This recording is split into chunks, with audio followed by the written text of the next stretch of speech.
దేవుని బిడ్డలారా, విశ్వాసులారా, రేపు మన క్రిస్మస్.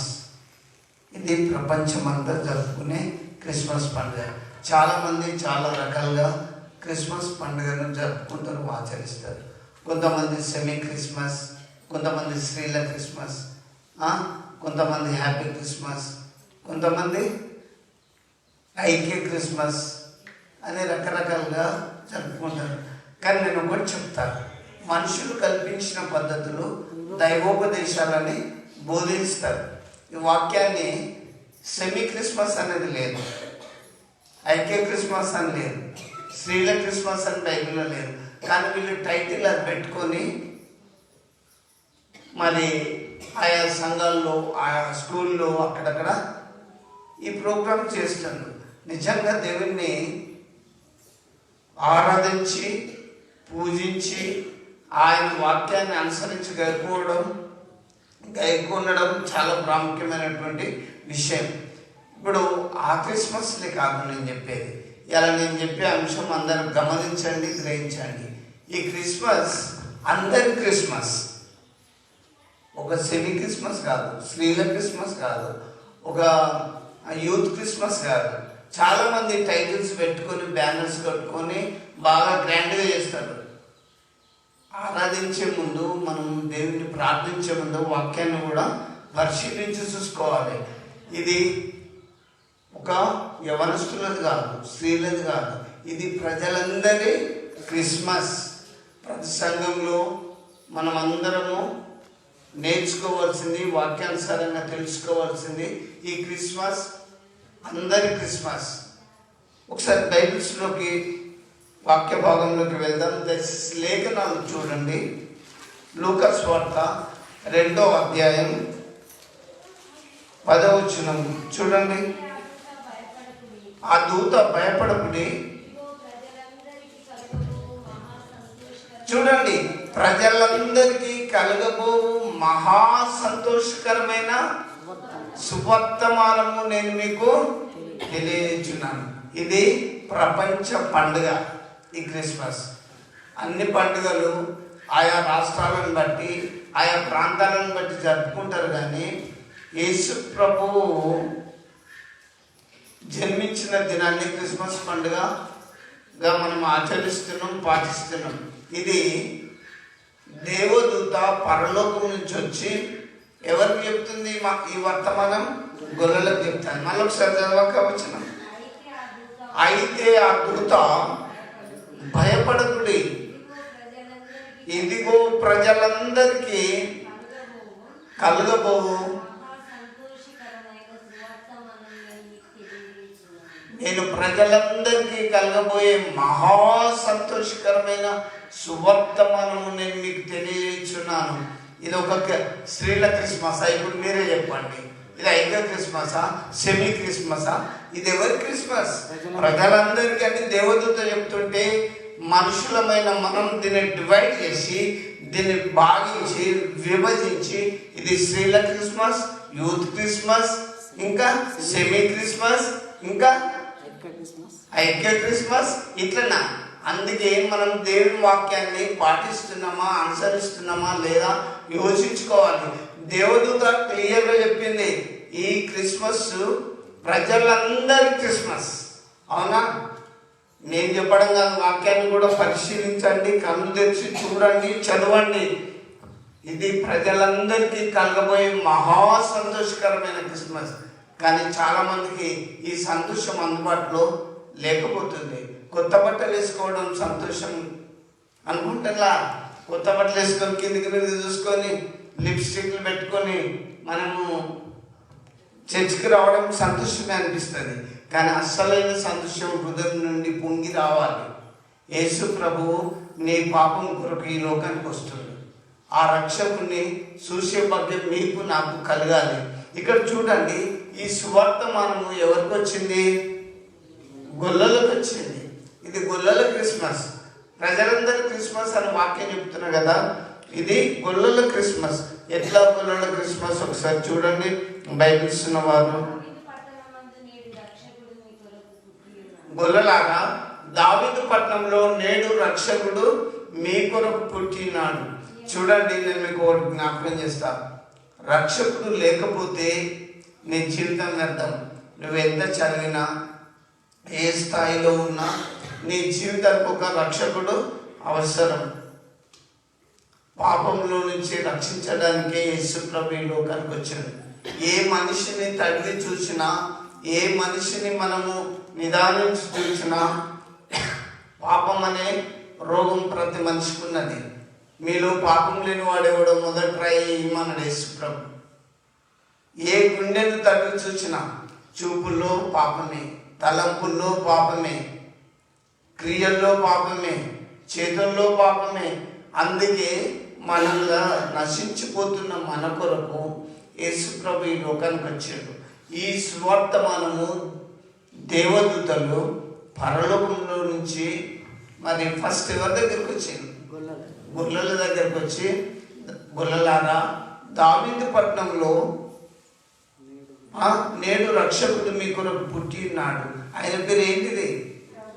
ప్రభు అయిన యేసుక్రీస్తు. చూడండి, ఆ యేసుక్రీస్తు నీ జీవితంలో జన్మిస్తే, నీ హృదయంలో ఉంటే, చూడండి, మీకు చాలా మందికి తెలియదు, పెద్ద గుడిలో దేవుడు ఉంటాడు అనుకుంటాను. ఉండేది యేసుప్రభు ఎక్కడ? గుండె గుడిలో ఉంటాడు. బాగా గుర్తుపెట్టుకోండి. యేసుప్రభు ఏ పెద్ద యెరూషలేము గుడిలో పుట్టిండా? చెప్పండి, బయలుస్తున్న వారు. ఎక్కడ? పశువుల తొట్టిలో, పశువుల పాకలో ఒక తొట్టిలో జన్మించింది. మరి అంత పెద్ద గుడి ఏం కట్టలేదు, అంత గొప్ప దేవుడు అంత పెద్ద చర్చలు ఏం పుట్టలేదు. మనకు కూడా ఆలోచన జ్ఞానం ఉండాలి. యేసుప్రభు పుట్టింది ఎక్కడ? ఇప్పుడు నీ హృదయంలో ఉండాలి. నీ హృదయంలో జన్మిస్తే అసలైన క్రిస్మస్ నువ్వు జరుపుకున్నట్టే. క్రీస్తు లేని జీవితం వ్యర్థం. వింటున్నా? యేసు ప్రభు ఎక్కడ? గుడిలో, పెద్ద గుడికాడు ఉండడు. నీ గుండె హృదయంలో ఆయన ఉంటాడు. నా కుమారుడా, నీ హృదయం నాకు ఇమ్మంటాడు యేసు ప్రభు. ఇదిగో నేను హృదయం అనే తలుపు వద్ద నిలుచుండి తట్టుచున్నాను. ఎవడైతే నా స్వరం విని తలుపు తీసి నన్ను చేర్చుకుంటాడో అతనితో నాతో అతడు కలిసి భోజనం చేస్తున్నాను. అప్పుడు మనకు నిజమైన, నేను చాలాసార్లు చెప్తుంటా, యేసు దేవుడు ఎదలో ఉంటే ఎందుకు రాభయం? కొండలాంటి ఏ కష్టాలు వచ్చినా తొలగిపో క్షణం. దేవుడు నీ గుండెలో ఉండాలి. కానీ ఎక్కడో పుట్టిండు, నేను అక్కడికి పోతా, ఇక్కడికి పోతా. నువ్వు ఎక్కడికి పోయినా నీ బుద్ధి మారాలి. నేను చెప్తున్నా కదా, నువ్వు నీ హృదయాన్ని దేవునికి సమర్పించినప్పుడు, తీర్థయాత్రలు పోయి మొక్కుబడులు చేసుకొని వచ్చినంత మాత్రంగా నీలో గొప్ప మార్పు రాదు. నేను చెప్తున్నా, ఏ స్థితిలో నన్ను ఎక్కడ నుండు నీ హృదయాన్ని దేవునికి ఇచ్చినప్పుడు, దేవుడు నీ హృదయంలో నిజంగా జన్మించినప్పుడు, దేవుడు నీ హృదయంలో నువ్వు తిడతావా? దేవుడు నీ హృదయంలో ఉంటే తాగుతావా? దేవుడు నీ హృదయంలో ఉంటే పాపం చేస్తావా? పాపం చేయడానికి మనకు మనసు రాదు, తిట్టడానికి మనకు నోరు రాదు, చెడు చేయడానికి మన చేతులే పరిగెత్తావు. ఎవరికి ఉంటుంది తెలుసా? దేవుడు లేని బిడ్డలే ఆ పనులు చేస్తారు. క్రీస్తుని ఎరిగిన వారు వాక్యానుసారంగా ప్రవర్తిస్తారు. కాబట్టి నా ప్రియ దేవుని బిడ్డలారా, ఇది అందరి క్రిస్మస్. దేవదూత పరలోకం నుంచి వచ్చి, గొల్లలారా, దావీదు పట్టణమందు నేడు మీకు రక్షకుడు పుట్టినాడు, ఈయన ప్రభు అయిన క్రీస్తు, దానికి ఇదే మీకు ఆనవాలు అని దేవదూతలు మరి ఆ వర్తమానం తీసుకొచ్చి గొల్లలకు చెప్పారు. మరి చదువుకున్న వాళ్ళకి చెప్పొచ్చు కదా, విద్యావంతులకు చెప్పొచ్చు కదా. చూడండి, మనలాంటి విద్య లేని పామరులైన గొల్లులు బుద్ధంతా మంద కాసుకుంటారు దేవదూత చెప్పింది.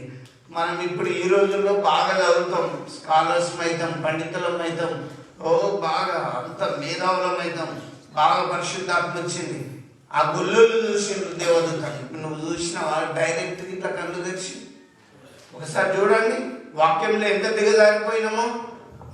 మనం ఇవాళ సెమీ క్రిస్మస్ జరుపుకుంటున్నాం, స్త్రీల క్రిస్మస్ జరుపుకుంటాను, అన్ని బాగానే జరుపుకుంటాను, డెకరేషన్లు చేస్తున్నాం, మంచి టేస్ట్కరమైన ఫుడ్ తింటున్నాం. అది క్రిస్మసా? కాదు.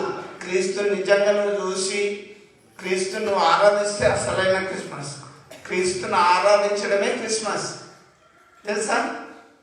ఆ గొల్లలు వారు దేవదూతను డైరెక్ట్గా చూసి భయపడి ఏమనుకుంటారు? ఆ దేవదూత ఏమంటారు? గొల్లలారా భయపడకుడి, దావీదు పట్టణంలో నేడు రక్షకుడు మీ కొరకు పుట్టినాడు. ఆ వర్తమానం డైరెక్ట్ గొల్లలకు వచ్చింది. ఆ గొల్లలు దేవదూతతో ముఖాముఖిగా చూసుకున్నారు.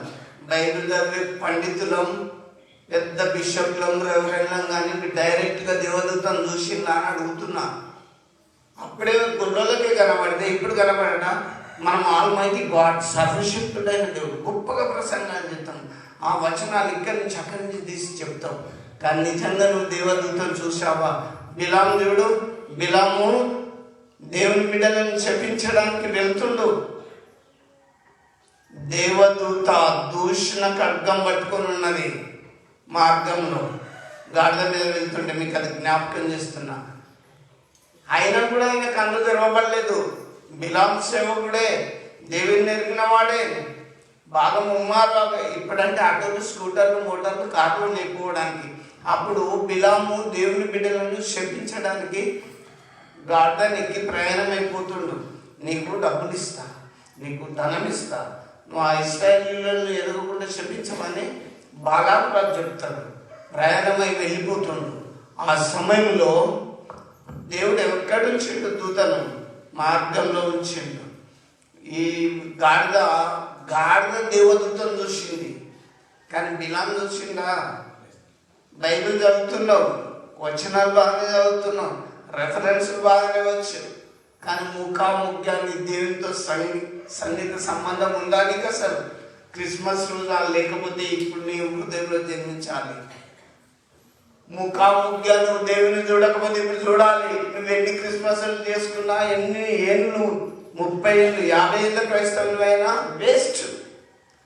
ఎందుకంటే అడిగిన క్రైస్తవులమే మనం బట్ట వేసుకొని వంట చేసుకొని తినడం, హ్యాపీగా ఉండడం.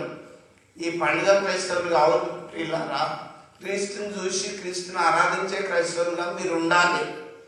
అందుకే క్రిస్మస్ అనేది ఇన్ని క్రిస్మస్లు కాదు, ఇది అందరి క్రిస్మస్ అని దేవదూత చెప్తుంది.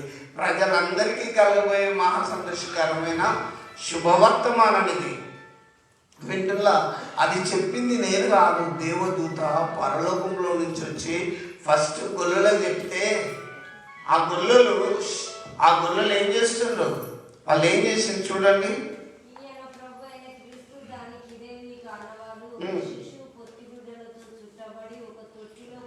ఆనవాళ్ళు కూడా చెప్తారు గొల్లలకు.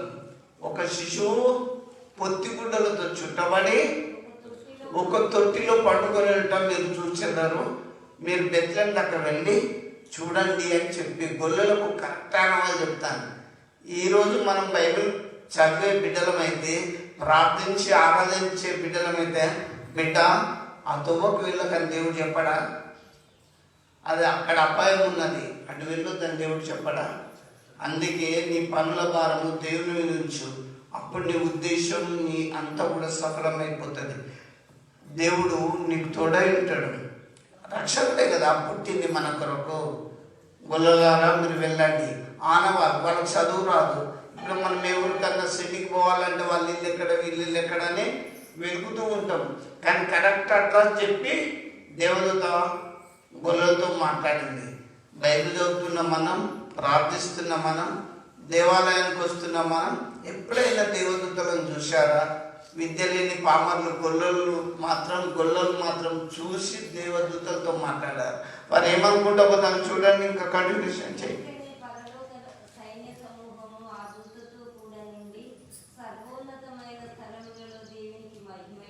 చూడండి, క్రిస్మస్ రోజు దేవదూతలు ఈ శుభవర్తమానం చెప్పి దేవుని స్తుతించుకుంటూ పరలోకానికి వెళ్ళారు. మనం గుడికి వచ్చేటప్పుడు మనం ఏం చేస్తున్నాం? మన ఆర్భాటాలు ఎక్కువ. ఏం భాస్కర్, మన ఆర్భాటాలు, సంతోషాలు మనమే హ్యాపీగా ఫీల్ అవ్వకుండా వస్తుంటున్నాం. కానీ దేవదూతలు పరలోకానికి దేవుణ్ణి స్తుతిస్తూ మహిమపరుచుకుంటూ గొర్రెలకి వర్తమానం చెప్పి పరలోకానికి వెళ్ళినట్టు మనం చూస్తున్నాం. ఆయనకి ఇష్టలైన మనుషులకు భూమి మీద సమాధానము కలుగునుగాక అని దేవునికి స్తోత్రం చేసుకుంటా పోయింది. చర్చికి వచ్చినప్పుడు స్తోత్రం చేయాలి, దేవుని ఆరాధించాలి, ప్రార్థించాలి అంటే అది కష్టమే. నా ప్రియ దేవుని బిడ్డలారా, నేను మీకు జ్ఞాపకం చేస్తున్నా, దేవుని యొక్క వాక్యానికి మీరు విధేయులై ఉండి దేవుని ఆరాధించి ఈ క్రిస్మస్ మన కొరకు కాదు, ఓన్లీ మన సంఘం కొరకు కాదు, మన ఊరు కొరకు కాదు, ఈ క్రిస్మస్ అనేది అందరి కొరకు ఏర్పాటు చేయబడినటువంటిది. ఇది ప్రజలందరి క్రిస్మస్, ఇది జీసస్ ఫర్ ఆల్ అన్నట్టు ఈ సెలబ్రేషన్, క్రిస్మస్ సెలబ్రేషన్ కూడా ఇది ప్రపంచ ప్రజలందరికీ. ఆ రోజు నేను మీకు జ్ఞాపకం చేస్తున్నా, అప్పుడు జనాభా లెక్కలు చూసేటప్పుడు కూడా అప్పుడే స్టార్టింగ్ సెన్సస్ జరిగినాయి. మొదటి జనాభా లెక్కలని బైబిల్లో వ్రాయబడి ఉన్నది. కొంతమంది క్రిస్మస్ లేదు అని వాదించే వాళ్ళకి ఇన్ని రకాల క్రిస్మస్ ఎక్కడిరని కొంతమంది సందేహం కూడా కలగవచ్చు. నేను మీకు ఒకటి చెప్తున్నా, దేవదూత మరి గొల్లలకు మరి శుభవర్తమానం చెప్పింది. ఇది గొల్లలు జరిపించుకున్న క్రిస్మస్, దేవదూతలు తెలిపిన క్రిస్మస్ అని నేను మీకు జ్ఞాపకం చేస్తున్నా. ఇంకా గొల్లలు ఏం చేశారు చూడండి.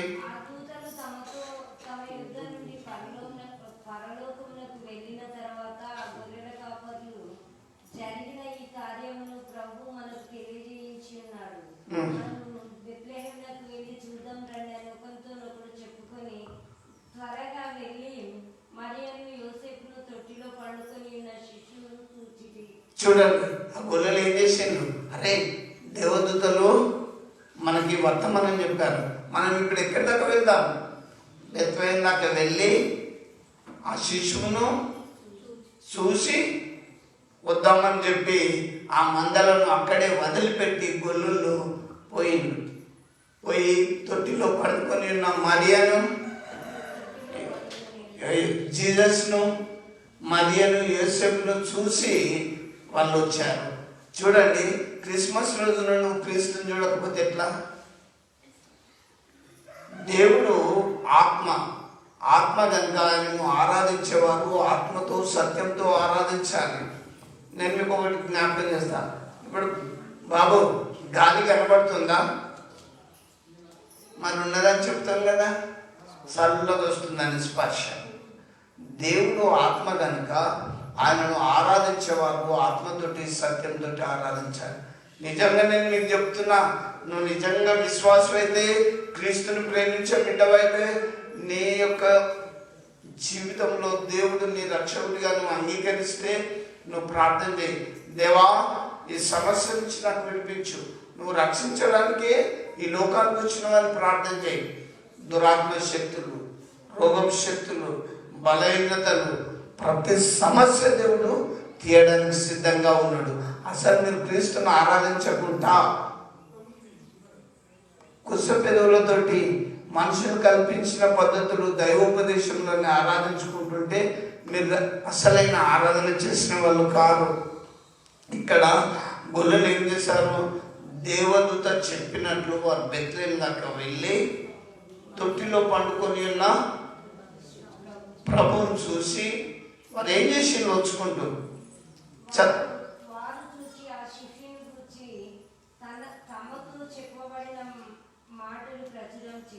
చూడండి, ఆ గొల్లలు ఏం చేసిండ్రు?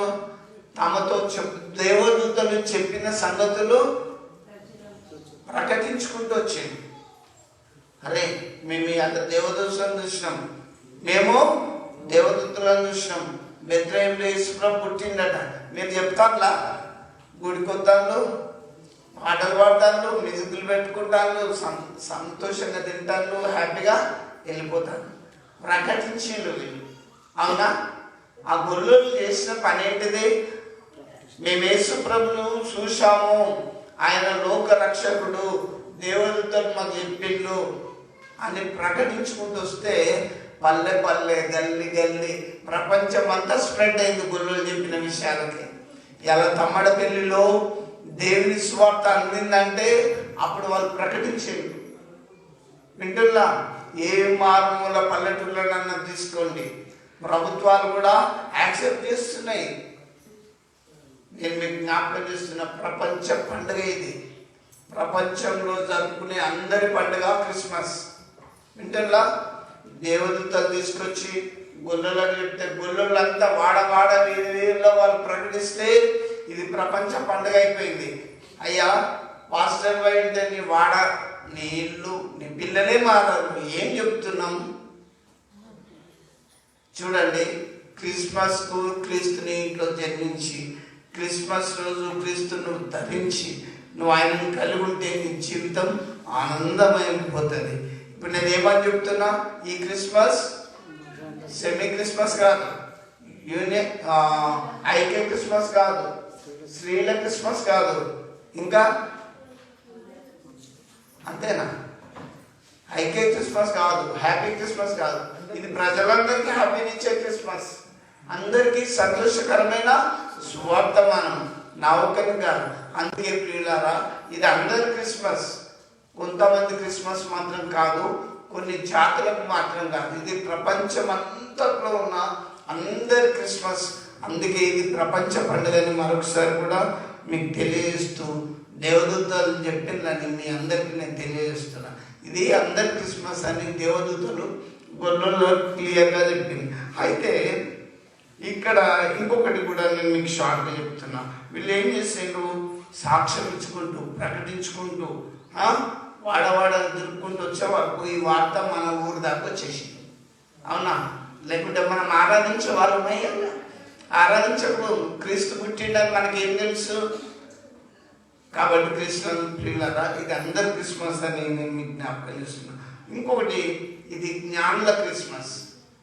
జ్ఞానుల క్రిస్మస్ మత్తయి సువార్త 2వ అధ్యాయం 10 నుంచి చూడండి. నేను మీకు షార్ట్గా చెప్తా. ఇది జ్ఞానుల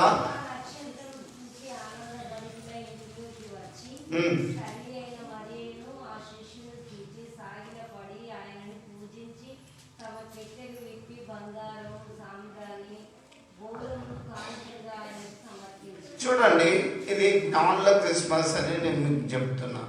ఈ మత్తయి సువార్త 2వ అధ్యాయం 10లో మళ్ళొకసారి అవసరం చదివితే మీకు అర్థమైంది. వారు ఆ నక్షత్రమును చూసి, చూడండి, యేసు ప్రభు పుట్టినరోజు ఒక పెద్ద చుక్క పుట్టింది. మీకు నేను ఒకటి, మా కొడుకు పుట్టినప్పుడు సాయంత్రం అయిందని టైం తీసుకుంటారు. హిందువులు అయితే రాసి ఫలాలు తీసుకుంటారు, ఫలాని రోజు ఫలాని దినం ఫలాని వారం, అవునా? కానీ యేసు పుట్టినరోజు ఒక మెరాకిల్, ఒక అద్భుతం జరిగింది. యేసు పుట్టినప్పుడు ఒక నక్షత్రం పుట్టింది.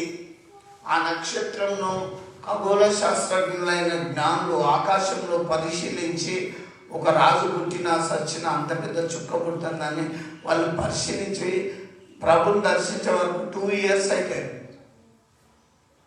ఒక పరిశోధన చేసిన వాళ్ళు మళ్ళీ అవచనం కానీ చదవక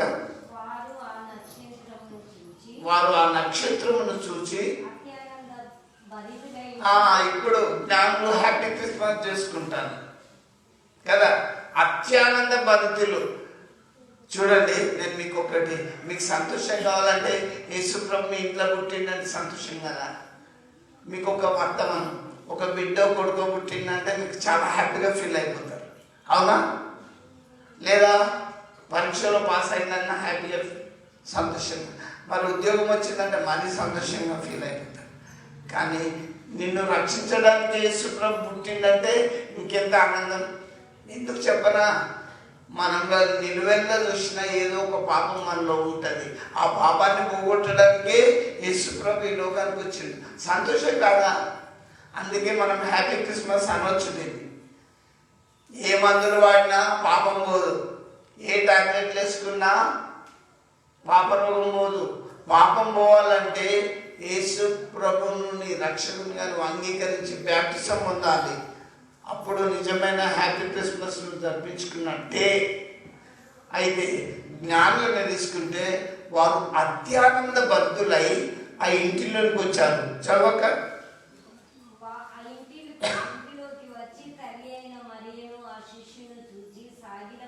చూడండి, జ్ఞానులు చేసిన పని. ఆ జ్ఞానుల క్రిస్మస్ అని చెప్పినాం కదా. ఫస్ట్ దూతల క్రిస్మస్ అయిపోయింది, గొల్లల క్రిస్మస్ అయిపోయింది, ఇప్పుడు జ్ఞానుల క్రిస్మస్. ఆ జ్ఞానుల క్రిస్మస్, ఆ జ్ఞానులు ఏం చేసిండు? ఈ చర్చికి వచ్చిన వాళ్ళే జ్ఞానులు అనుకుంటారు నేను, నా దృష్టిలో. నిజం, అందరూ ఆరాధనకు రారు, అందరూ దేవుణ్ణి ఆరాధించే వాళ్ళు ఉండరు లోకంలో, కొద్దిమంది మాత్రమే ఉంటారు. ఇది జ్ఞానుల క్రిస్మస్. ఇక్కడ ఈ జ్ఞానులు ఆ ఇంటిలో ప్రవేశించి ఎవరెవరిని చూసిండు? తల్లి అయిన మరియను, శిశువును చూసి, చూడండి ఎట్లా పూజించిండు? సాగిలపడి. కనీసం మోకరిస్తామా మనం? మందిరానికి వస్తే పెద్ద మనుషులు కాబట్టి కొంతమంది మోకరించలేరు. యవనస్తులకు ఏమైంది? వంగని మోకాళ్ళన్నీ యేసయ్య వంగిపోతాయి. ఇది నేను చెప్పేది వాస్తవం. మీరు వచ్చి, నేను మీ కొరకే చెప్తున్నా, యేసయ్యా నువ్వు నా కొరకు ఈరోజు జన్మించినవయ్యా, నీకు వందనాలయ్యా అని మోకాళ్ళు నీకు ప్రార్థన చేసుకుంటే నువ్వు సాగిలపడడం అంటే బోర్ల బుక్కల పడి దేవుని ఆరాధించాడు. జ్ఞానం ఎట్లా ఆరాధించాడు చూడు. సాగిలపడి ఆయనను పూజించి తమ పెట్టెలు విప్పి బంగారం, సాంబ్రాణి, చూడండి ప్రభుకు కానుకలు తీసుకొచ్చారు. నేను ఒక్కటే ఇవ్వమంటున్నా కానుకగా, నీ హృదయాన్ని ఇయ్యి. నువ్వు ఇప్పుడు బంగారం ఇయ్యవు, ఎందుకంటే అప్పుడు యోసేపు మరియలు బంగారము, సాంబ్రాణి, బోలము కానుకలుగా తీస్తున్నారు. ఇప్పుడు ఒక హృదయం ఇచ్చేయి. ఈ హృదయం, బైబిల్ కూడా అదే చెప్తుంది, హృదయ శుద్ధి గల వారు ధన్యులు, వారు దేవుణ్ణి చూచెదరు. నీ హృదయం అద్దంలాగా శుద్ధిగా ఉండాలి. ఇప్పుడు అద్దాన్ని చూసుకుంటే మన ముఖం ఎట్లా కనబడుతుంది? ఇక్కడ ఏం డస్ట్ ఉన్నా ఏదున్నా మనకు అద్దంలో కనబడుతుంది. హృదయం శుద్ధి ఉంటే దేవుని చూస్తాం. నేను చెప్తున్నా, ఏ గుండెను తడివి చూచినా, ఏ గుండెని ఇట్లా తడివి చూచినా ఏదో ఒక పాపం, ఏదో ఒక బలహీనత, ఏదో ఒక తాగుడు, ఏదో ఒక వ్యభిచారం, ఏదో ఒక ఈవిల్ తలంపు, చెడు తలంపులు. అందుకే నేను మీకు చెప్తున్నా, మీ హృదయాలు ఎట్లుండాలి తెలుసా? అద్దంలాగా ఉండాలి. అద్దంలాగా ఉంటే నీ హృదయంలో దేవుడు ఉంటాడు. అవును, బాధ వచ్చినా, కష్టం వచ్చినా, అయ్యా నాకు ఈ బాధ వచ్చిందని నువ్వు డైరెక్ట్గా చెప్పొచ్చు దేవునితో. నువ్వు ఎవరి దగ్గర పోయి పిటిషన్ పెట్టాల్సిన పని లేదు. ఆ మర్మాన్ని తెలుసుకోవాలి ప్రతి క్రైస్తవుడు ఈ క్రిస్మస్ రోజు. నీ హృదయం అర్థంలా ఉండాలి. జ్ఞానులు ఏం చేసిండ్రు? వచ్చిండ్రు, ప్రభుని చూసిండ్రు. ప్రభుని చూసి ఏం చేసిండ్రు? వాళ్ళ పెట్టెలు విప్పిండ్రు. పెట్టెలు విప్పలేదా? ఆ పెట్టెలు ఏమున్నది? మరి ఇప్పుడు పెట్టే హృదయముకు సాదృశ్యంగా చెప్పవచ్చు. ఈ పెట్టే ఇట్లా ఇప్పిండ్లు అంటే పెట్టే హృదయానికి గుర్తుగా నేను మీకు చెప్తున్నా, నీ హృదయాన్ని విప్పు. ఇది విప్పినప్పుడు ఇందులో పాపం తలంపులు తీసేయి. క్రిస్మస్ రోజు ఇందులోకి వెళ్ళి చెడు ఆలోచనలు తీసేయి, చెడు అలవాట్లు తీసేయి. ఇన్ని రోజులు తాగవచ్చు, ఇన్ని రోజులు పాప పనులు చేయొచ్చు. అవన్నీ నీ హృదయం అనే పెట్టెని విప్పి ఆయనకు సమర్పించు. జ్ఞానం ఏం చేసిండు?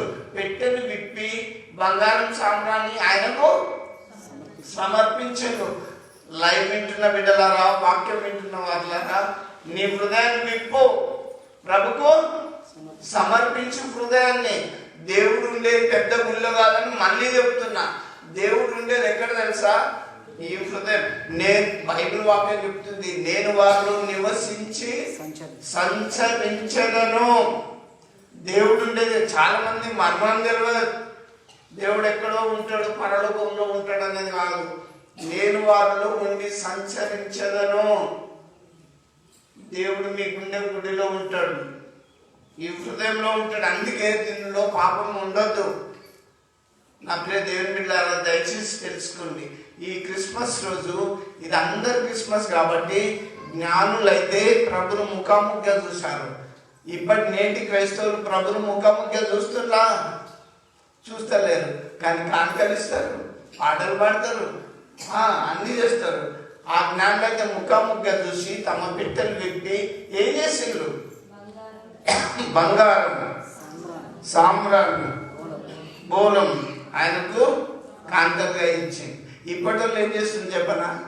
కేకులు కట్ చేస్తాను. అవునా?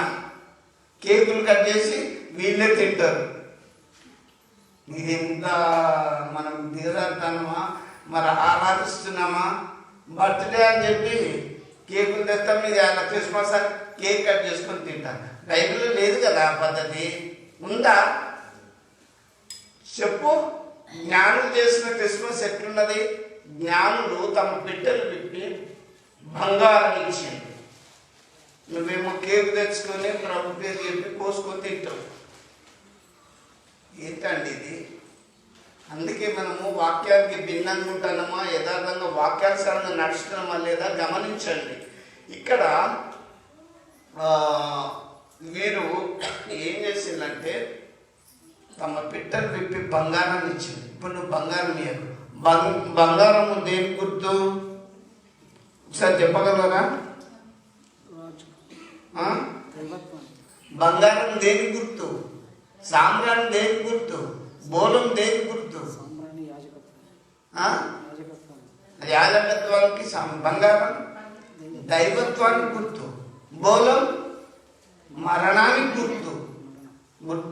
జ్ఞానులు చాలా విలువైన తెచ్చిండు, బంగారం తెచ్చిండ్రు. ఎందుకంటే ఈయన దైవ కుమారుడు అని దైవత్వానికి గుర్తుగా తెచ్చిండ్రు. సామ్రాణి ఈయన ఒక యాజకుడు, యాజకత్వానికి గుర్తు. బోలం మరణానికి, ఆయన శిలువ మరణం. మానవుడు ఎవరైనా అంత పెద్ద మరణం అనుభవించిందా? అనుభవించలే కదా. శిలువ గుడ్డి సమాజమైన లేచిండు. అది బోలం మరణానికి గుర్తనే వాక్యం బట్టి నేను చెప్తున్నా. క్రీస్తులను దేవుని బిడ్డలారా, వారు ఆ రీతిగా తీసుకొచ్చి తమ బిడ్డలు విప్పి బంగారము, సామ్రాణి, బోలము ఆయనకు సమర్పించారు. సాగిలపడి సమర్పిస్తే నేటి క్రైస్తవులు సోఫాలలో కూర్చొని హాయిగా మంచిగా చేతుల మీద కూర్చొని దేవుని స్తుతిస్తున్నారు. అవునా?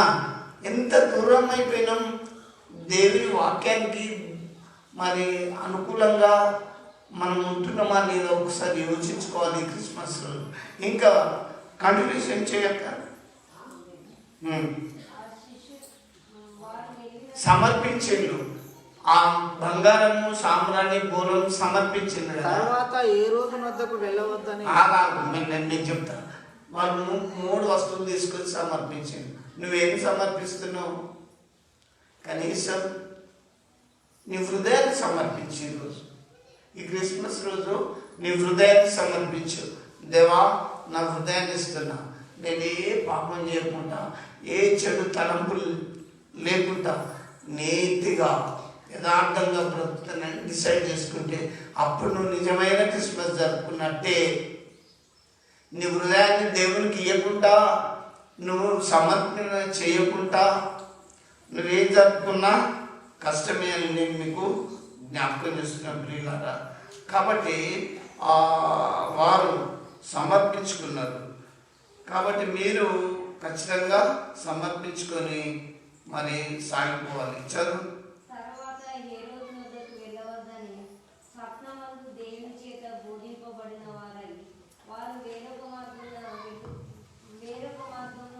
చూడండి, ఇప్పుడు వారికి స్వప్నంలో దేవదూతలను చూసిండ్రు, కళలో. ఎవరు? జ్ఞానులు. ఇప్పుడు వాక్యం చెప్పే అయ్యగారులు కానీ, క్రైస్తవులు కానీ, క్రైస్తవ సంఘాలు కానీ, క్రిస్మస్ జరుపుకునే వాళ్ళు కానీ కళలో కానీ దేవదూతలను చూసిందా? ఏది క్రైస్తవ్యం? తినుడు, తాగుడు, ఎంజాయ్ చేసుడు, కొత్త బట్టలు తెచ్చుకోవడం ఇదేనా? కాదు. వాళ్ళు దేవుని చేత బోధింపబడిన వారై ఏమని చెప్తున్నారు?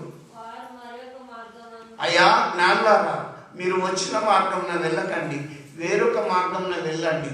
ఎందుకంటే హేరోదు రాజు ఆ శిశువును చంపాలని చూస్తున్నాడని వాళ్ళు స్వప్నమందు కలలు దేవుని చేత వాళ్ళు బోధింపబడ్డారు. ఎప్పుడైనా క్రైస్తవులం అనే మనకు దేవుడు అట్లా చెప్పిండా? ఒకసారి ఆలోచించుకోండి. మనం క్రైస్తవులమే, పండుగ క్రైస్తవులం కావద్దు. దేవుని చేత బోధింపబడే క్రైస్తవులంగా మనం ఉండాలి. బిడ్డలా, బిడ్డ ఆ తొవ్వన పోవద్దు, నీకు అపాయం జరుగుతుంది అని దేవుడు చెప్తాడు. ఇదే మార్గం, దీనిలో నడుమని చెప్తాడు. అసలు దేవుని మీద డిపెండ్ అయితే నా జీవితం, దేవుని మీద ఆధారపడ్డ వాళ్ళు ఎప్పుడు కూడా చెడిపోరు. బాగా గుర్తుపెట్టుకోండి. ఇక్కడ జ్ఞానులు, జ్ఞానం ఉంటేంది, దేవుడు వాళ్ళకి అవసరమే కదా.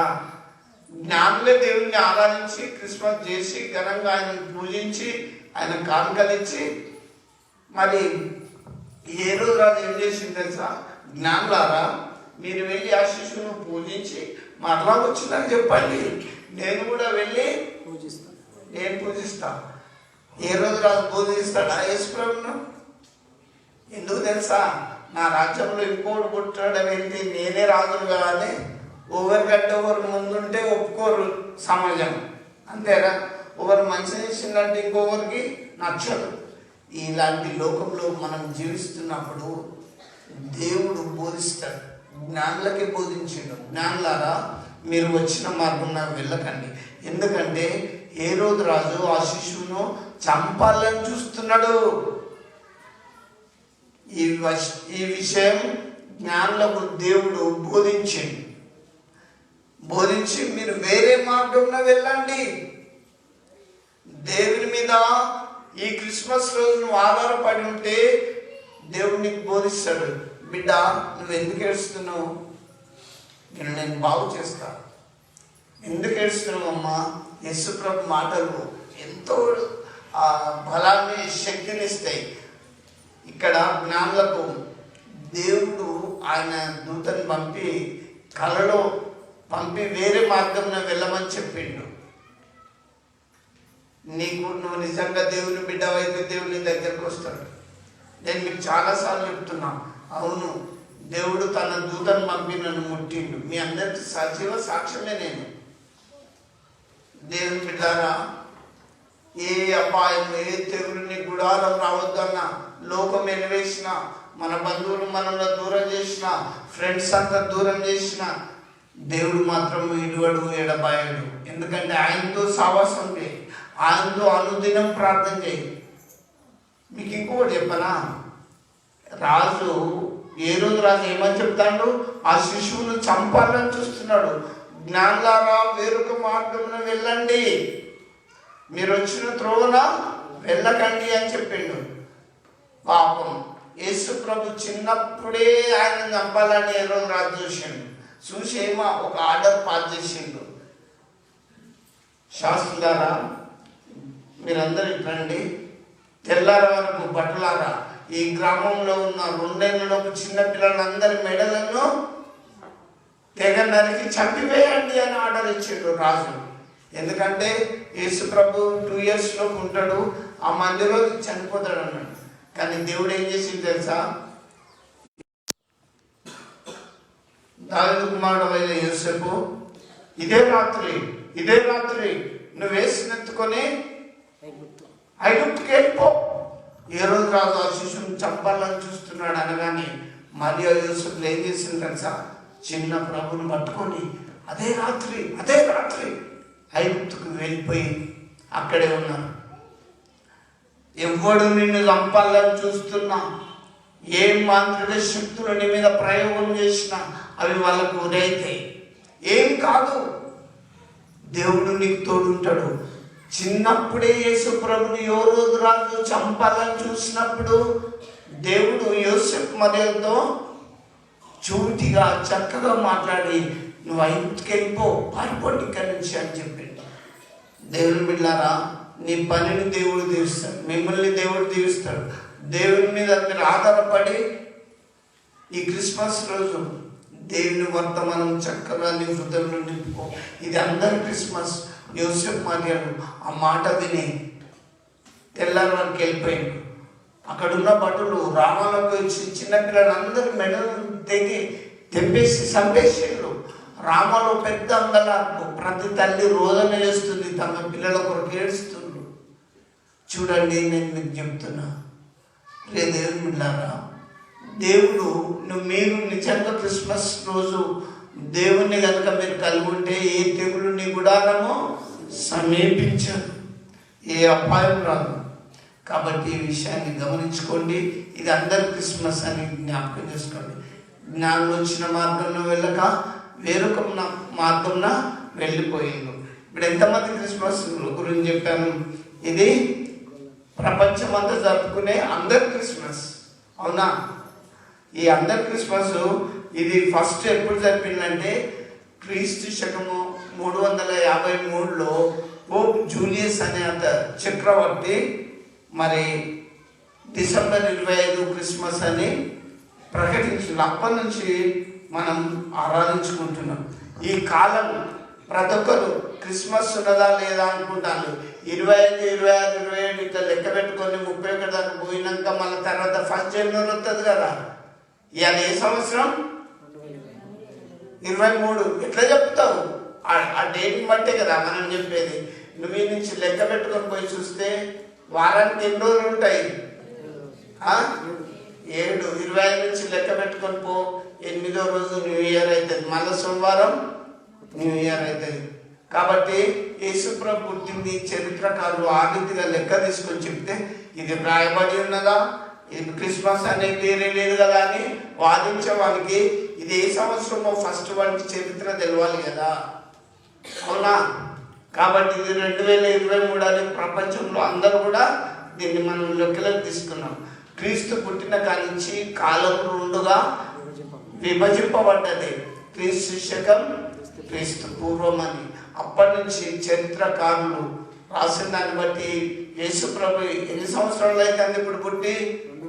2023 సంవత్సరాలు అవుతుంది. అప్పుడు మనిషి ఆయుష్కాలమే 70 సంవత్సరాలు. 2000 నాటి చరిత్రలను తీసుకుంటే తెలుస్తుంది. అప్పుడు బైబిల్ గ్రంథాన్ని మనం చూస్తే ఇది ప్రజాస్వామ్యంలో మొదటి జనాభా లెక్క అని కూడా లూకాసు వార్తలో మనకు క్లియర్గా వ్రాయబడ్డది. మొదటి సెన్సెస్ అప్పుడు, మొదటి జనాభా లెక్కలు అప్పుడు మనం లేము కదా. మన ఆయుష్కాలమే 70-80 సంవత్సరాలు అయితే బైబిల్ గ్రంథము అప్పటి నుంచి ఉన్నది. కానీ నా ప్రియ దేవుని బిడ్డలారా, నేను మీకు ఒకటి చెప్తున్నా, చిన్నప్పుడే యేసుప్రభుని చంపాలని చూసిన ఏ రోజు రాజు చచ్చిపోయిండు. ఇప్పుడు క్రైస్తవత్వం లేకుండా ఎవరు చేయాలంటే వాళ్ళ నుంచి రాదు. ఇది ప్రపంచం అంతా అంటుకపోయింది. యేసు ప్రభు నిజమైన దేవుడని నేను ప్రకటిస్తున్నా. ప్రతి విశ్వాసి, ప్రతి దైవజనం కూడా చెప్తుండ్రు, ఆయన ఈ లోకానికి వచ్చినప్పుడు సర్వ శరీరులు ఆయన ఎదుట పోగు చేయబడతారు. నమ్మిన వారు, నమ్మని వారు, అప్పుడు తీర్పు జరుగుతుంది. కాబట్టి క్రీస్తు ప్రియులారా, ఇది మరి గొల్లల క్రిస్మస్, దూతల క్రిస్మస్, జ్ఞానుల క్రిస్మస్, ఇది అందరి క్రిస్మస్. ఇంకా నేను మీకు ఒక్కటి చెప్పి నేను ముగిస్తా. ఇది ప్రవక్త చేసిన క్రిస్మస్ కూడా మనం లెక్కలోకి తీసుకోవచ్చు. ఒకసారి చూడండి, బైబిల్స్ ఉన్న వారు ఒక్కసారి తీసుకుంటే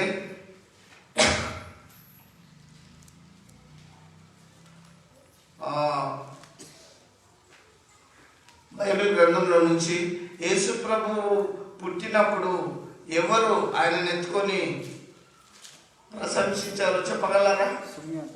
సిమియోన్. ఏమని చెప్పిండు? చూడండి, లూకాసు వార్త 2వ అధ్యాయం 28వ వచనంలో రాయబడి ఉంటుంది. లూకాసు వార్త, వారు ఆయనను యెరూషలేమునకు తీసుకొని పోయిరి. యెరూషలేములో నందు సిమియోను ఒక మనుషుడుండెను. అతడు నీతిమంతుడును భక్తిపరుడై ఉండి ఇజ్రాయేలు యొక్క ఆదరణ కొరకు కనిపెట్టువాడు. పరిశుద్ధాత్మ అతని మీద ఉండెను. అతడు ప్రభు యొక్క క్రీస్తును చూడక మునుపు మరణము పొందడని అతనికి పరిశుద్ధాత్మ చేత బయలుపరచబడి ఉండెను.